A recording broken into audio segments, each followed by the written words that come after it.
Hey Gotta Campers, it's Ryan, and for this week's Gotta Try It, I'm going to teach you how to hydro dip things using things you might have around your house.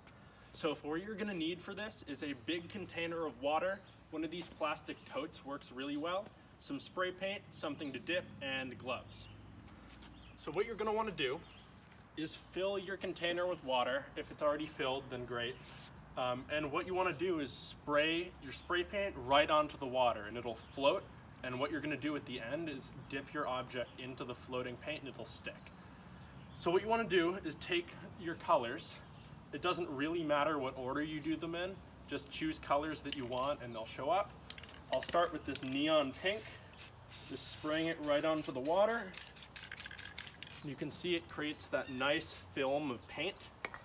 Next I'll do some neon yellow.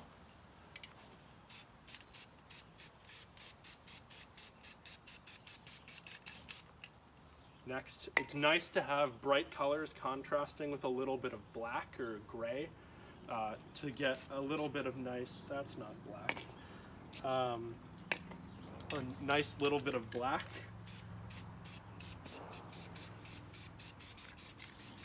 And then it's also nice if you have something metallic or shiny to put it in there, and that's a really nice touch.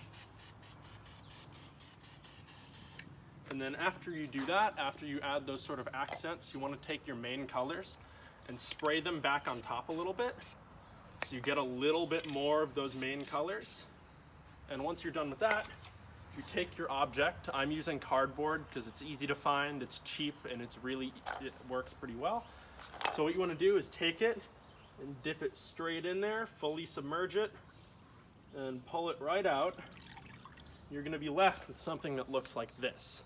So you can see how the patterns that were on the water just got transferred right to this, and it'll be a nice sort of abstract bit of art that looks really cool in my opinion.